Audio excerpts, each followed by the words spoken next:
Serials teachers అనే friends comedy మూవీని explain చేసుకోబోతున్నాను. ఎన్ని సంవత్సరాలు రాసినా బోర్డ్ ఎగ్జామ్లో పాస్ కాని వీళ్ళు ఈ సంవత్సరం ఎలాగైనా వాళ్ళని చదివించి పాస్ చేయకపోతే ఖచ్చితంగా స్కూల్ మూపి చేస్తుందని గవర్నమెంట్ ఆర్డర్స్ వచ్చాయి. ఏం చేయాలో తెలియని ఆ స్కూల్ మేనేజ్మెంట్కి ఆఖరికి ముళ్ళుని ముళ్ళుతోనే తీయాలని వరస్ట్ స్టూడెంట్కి పాఠాలు నేర్పించడం కోసం ఈ దేశంలోనే వరస్ట్ టీచర్స్ అయితే పెట్టారు. నిజానికి స్టూడెంట్స్ అల్లరి చేయడం చూస్తుంటాం, కానీ ఈ కాలేజ్లో టీచర్సే అల్లరి చేయడం చూస్తాం. అలానే ఆ స్టూడెంట్స్ పాస్ చేయగలుగుతారా, పాస్ చేయలేరా ఆ టీచర్స్ అనేది ఈ మూవీ స్టోరీ లైన్. పూర్తిగా చూసేయండి ఈ మూవీని ఎండ్ వరకు. ఇక లేట్ ఎందుకు, ఫుల్ స్టోరీలోకి వెళ్ళిపోదాం. ఓపెన్ చేసి ఫ్రాన్స్లోని పిల్లలు వాళ్ళ ఆన్సర్స్ని మార్క్స్ని చెక్ చేసుకున్నట్టు చూపిస్తారు. న్యూస్ వాళ్ళు చేసేదే. పాస్ అయిన పిల్లలనేమో హైయెస్ట్గా చూపించడం, కానీ ఒక్క స్కూల్ని మాత్రం చాలా ట్రోల్ చేయడం. ఆ స్కూల్ పేరే జూల్ వెరీ హై స్కూల్. ఇన్ని సంవత్సరాల నుంచి ఈ స్కూల్ పాస్ పర్సెంటేజ్ తెలుసా? 12% మాత్రమే. 100 మందిలో ఇక్కడ జస్ట్ 12 మెంబర్స్ మాత్రమే పాస్ అవుతారనమాట. ఈ స్కూల్ ఎంత దారుణం అంటే, ఎంత మంచి టీచర్స్ని పెట్టినా కూడా అసలు పాస్ పర్సెంటేజ్ అసలు పెరగదు. అక్కడ ఉండే వాళ్ళకి కూడా ఈ స్కూల్ నచ్చక 30 కిలోమీటర్లు డ్రైవ్ చేసుకొని మరీ వేరే స్కూల్కి జాయిన్ అయ్యారు. అదే ఆ 12% ఉంది కదా, దాన్ని 50%గా తీసుకురాకపోతే ఈ పనికిమాల స్కూల్ ఎందుకని మూసేస్తామని గవర్నమెంట్ ఆర్డర్స్ పంపిస్తారు. ప్రిన్సిపల్స్, ఫౌండర్స్ ఇది జరగకుండా ఆపాలనుకున్నా ఎంత ఆలోచించినా ఒక్క ఐడియా కూడా రాదు. ఈ పిల్లల మట్టి బుర్రని చదివించడం కోసం సిటీలో నుంచి ఎంత మంచి టాప్ సార్స్ని తీసుకొచ్చి చేసినా కూడా ఎందుకు పర్సంటేజ్ పెరగడంలో ఇక్కడ తెలియట్లేదు. 3 ఉన్నారు కదా, ఆ ముసలాయన ఈ స్కూల్ హెడ్ మాస్టర్. ఆ పక్కనే ఉన్న ఈయన వైస్ ప్రిన్సిపల్. ఆ వైస్ ప్రిన్సిపల్ ఉన్నాడు కదా, అతను చెప్తాడు నా దగ్గర ఒక కొత్త వినోదమైన ఒక ఐడియా ఉందని. చెప్పినట్టు చాలా ఇంట్రెస్టింగ్ ఐడియా భలే ఇస్తాడు. అదేమిటో తెలుసా? ఈ ముళ్ళుని ముళ్ళుతోనే తినాలి అనే సామెత ఉంది కదా, అలానే ఈ వరస్ట్ స్టూడెంట్ని వరస్ట్ టీచర్స్తోనే వీళ్ళని లాగాలని చెప్తాడనమాట ఆ వైస్ ప్రిన్సిపల్. అర్థం కాని ప్రిన్సిపల్ ఏం చెప్తున్నారు అని అడిగితే, ఎంతమంది బెస్ట్ టీచర్స్ని పెట్టినా వీళ్ళు వరస్ట్గానే ఉన్నారు, అలానే ఈ వరల్డ్లోనే వరస్ట్ అయిన ఒక టీచర్స్ని తీసుకొస్తాం, ఓకే అలా చేస్తే మనకి మంచిగా ప్రాఫిట్ ఉంటుంది, అలానే మన కాలేజీ మూత పడకుండా ఉంటుంది అంటలతో ఆ స్కూల్ యొక్క హెడ్ మాస్టర్ని కూడా కన్ఫ్యూజ్ చేస్తారు. ఇక్కడ నుంచి అసలు కథ స్టార్ట్ అవుతుంది. ఈ ప్రపంచంలోనే వరస్ట్ టీచర్స్ని కనుక్కోవడానికి వేట స్టార్ట్ అవుతుంది. ఇదిగోండి వీళ్ళే వరస్ట్ టీచర్స్.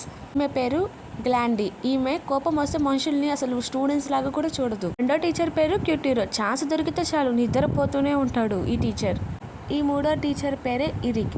ఈయన టీచర్ అనడం కన్నా సాహస వీరుడు అనడం బెటర్. ఈ రోజుకి ఒక సాహసమైనా చేయాల్సిందే. Fourth teacher Albert. చేసే ఎక్స్పీరియన్స్ స్టూడెంట్స్ ప్రాణాలకి విలువ ఉంటుందో లేదో కూడా మనకి తెలియదు. ఇతనే 5వ టీచర్ ఫిలాసఫీ టీచర్. సో అసలు మనకి ఫిలాసఫీ మామూలుగా చెప్తేనే అర్థం కాదు, ఇతను మాత్రం తింగర బుచ్చిలా చెప్తాడు, ముందుది వెనకది ముందు చేసి. ఆ టీచర్ చెప్పేది ఏమర్థమవుతుంది? సున్నాలు తప్ప. ఈమె పేరే అమీనా. అందానికి మారు పేరు. ఈమె మోడలా లేకుంటే టీచరా అనేది అయితే అసలు ఏం అర్థం కాదు. ఇంకా ఆఖరి టీచర్ పేరు పోలీచాన్. ఇతని గురించి చెప్పుకోవడానికి అంత పెద్దగా ఏం లేదు, ఉంటే మళ్ళీ చెప్పుకుందాంలేండి.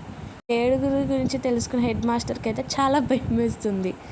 ఒకవేళ ఈ విషయం ప్రెస్కి తెలిస్తే మన బరువు పోతుంది, అలానే మన కాలేజ్ కూడా మూతపడిపోతుందని ప్రిన్సిపల్ అనుకుంటాడు. బట్ ఇంకేం చేస్తాం, ఇదే కదా అనుకొని వాళ్ళందరూ కామ్ అయిపోతారు. ఆ నెక్స్ట్ డేని ఇంకా ఆ టీచర్స్ని రంగంలోకి దింపుతాడనమాట. ఇంకా రాగానే హెడ్ మాస్టర్ అయితే వాళ్ళని వేరే కొత్త అంటే పాత టీచర్స్తో కలుపుతారనమాట. అంటే వాళ్ళు మాట్లాడుకుంటారు, కానీ పాపం వాళ్ళకి తెలియదు. అదే కొత్తగా వచ్చారు కదా ఆ టీచర్స్కి తెలియదు ఈ ప్రిన్సిపల్ వేసిన ప్లాన్.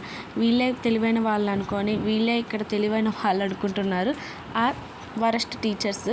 సో వరస్ట్ అంటే ఇక్కడ మీరు మళ్ళీ డబల్ అనుకోకండి, ఓకే. ఇక్కడ మనకు ఒక క్యారెక్టర్ని పరిచయం చేస్తారు. అదే ఫస్ట్లో కూర్చోంది కదా, ఈమె పేరే లిల్లీ. సో ఈమె పేరే లిల్లీ అనమాట. ఈమె వచ్చేసి మన ఫస్ట్ ఆ సైకో టీచర్ అనుకుంటామని, ఆమె వచ్చేసి అందరినీ కొడుతుంటుంది. క్లాస్కి లేట్గా వచ్చాడు కదా, అతని పేరు బిల్లీ. సో ఈమె కూడా ఏంటి ఇంత లేటుగా వచ్చావు, ఇంకా ఎందుకు కాలేజ్కి రావడం, స్కూల్కి రావడం అని అయితే తిడుతూ ఉంటుంది. కానీ చెప్తాడు నేను ఇంతే, ఎప్పుడు కూడా కరెక్ట్గా రాలేదని. ఇంకా వెళ్ళి కూర్చోని మేడం అయితే చాప్ పీసలతో అందరినీ చావగొట్టేస్తుంది. ఆ తర్వాతే వస్తారనమాట ఇంకా సెకండ్ పీరియడ్కి అయితే సార్ వస్తారు. సార్ అయితే తన పేరు రాసేస్తారు. ఇంకా మీ పేరు మీ ఏజ్ కూడా నాకు రాసిచ్చేయని చెప్తారు. అలానే పిల్లలు షాక్తో చూస్తే అతను స్మోక్ చేయడానికి బయటకు వెళ్తారు. అక్కడ కాపలాగి మన హెడ్ మాస్టర్ సార్ని అయితే అక్కడ పెట్టేసి వెళ్తాడు. ఇంకా సెకండ్ పీరియడ్ కూడా అలా దాదాపుగా అయిపోతుంది అనమాట. అది కూడా ఆ తర్వాత అక్కడికి వచ్చిన ఒక టీచర్ని చూపిస్తారు. ఈ కొత్తగా వచ్చిన టీచర్స్లో ఎవరో ఒకరైతే ఆప్షన్ పెట్టారని చెప్తారనమాట. అది ఎవరో కాదు, మన పోలోచాన్. మన పోలోచాన్కి భయం ఎక్కువ. సో టీచర్ల ముందుకు వచ్చి మాట్లాడడం అలా భయం అనమాట. సో అందుకని తను స్టూడెంట్స్ ముందుకు వచ్చి మాట్లాడడం భయం. అక్కడే మన బిల్లీ కూడా ఉంటారు. ఆ బిల్లీ అలానే ఈ పోలోచాన్ ఇద్దరు మాట్లాడుకుంటారు. మన బిల్లీ అయితే తనకి కాన్ఫిడెంట్ ఇస్తారు. సరే అని కాన్ఫిడెంట్తో వస్తే అతను తన క్లాస్కి రాకుండా వేరే క్లాస్కి వస్తారనమాట. ఈమె వచ్చి మన ఫ్రెంచ్ టీచర్ అనమాట. సో అక్కడికి వచ్చి తన ఇంట్రొడక్షన్ చేసుకుంటారు. సో మేడంని అంటే మేడం అనుకోలేదనమాట, స్టూడెంట్ అనుకున్నారు నిలబడుకునే ఆమెని. ఇంకా కాసేపు తర్వాత అయితే ఇంకా తన జర్మన్ అయితే చెప్తూ ఉంటారు. సో తర్వాత మేడం అంటే సార్ ఇది నా క్లాస్, మీరు వెళ్ళొచ్చు అని. ఇంకా మన పోలోచానికి భయం వేసేసింది. ఇంకా ఆ తర్వాత వచ్చేసి ఇంకేటనే పీటీ టీచర్ ఇతను పీటీ ఏంటి మీరు ఇంత సన్నగా కోడి పిల్లలాగా ఉన్నారు, ఇక్కడి నుంచి జిమ్ చేయాలి, ఎక్సర్సైజ్ చేయాలని అయితే అంటారు. తర్వాత చెట్లు ఎక్కడంటే ఆ చెట్ల మీద నుంచి పిల్లలందరూ దబ్బమని పడిపోతుంటారు. ఆ తర్వాతే మనం అసలు చూడండి అసలు ఈ క్లాస్ ఫోకస్గా ఉంది, బట్ స్టడీ మీద కాదు ఆమె మీద అనమాట. సో ఇంకైతే ఇదంటే వింతగా ఇట్లా కూర్చొని రాస్తున్నారు కదా, ఈసారి వచ్చేసి ఇట్లా రాస్తే ఏమో మంచిదంట. సో అందుకని బెంచీ మీద వాళ్ళు కూర్చొని చైర్ మీద అయితే బుక్ పెట్టి రాసుకుంటున్నారు. సో ఆ సార్ కూడా అలానే టీచ్ చేస్తున్నారు అనమాట. తర్వాత వచ్చేసి కెమిస్ట్రీ ల్యాబ్. సో ఈ కెమిస్ట్రీ ల్యాబ్లో ఈ కెమిస్ట్రీ సారు పిచ్చ ప్రయోగాలన్నీ చేస్తున్నాడు అనమాట. సో బొబ్బులో గుడ్లేయడం, ఇదేయడం, అదేయడం అని చేసి అక్కడికైతే నురగనైతే తెప్పించేస్తాడు. చూడండి ఎట్లా నురగొచ్చేసిందో. పాపం ఈ టీచర్స్ బాధ, ఈ టీచర్స్ అల్లరి వినలేక చూడలేక వాళ్ళ పేరెంట్స్ అందరూ స్టూడెంట్స్ పేరెంట్స్ క్యూ కట్టి వచ్చేస్తారు. సో గాయస్ రేపైతే మనం పార్ట్ 2 గురించి ఎక్స్ప్లెయిన్ చేసుకుంటాం. సో పార్ట్ 2 కోసం వెయిట్ చేసేయండి. బై గాయస్, పార్ట్ 2 కోసం వెయిట్ చేసేయండి.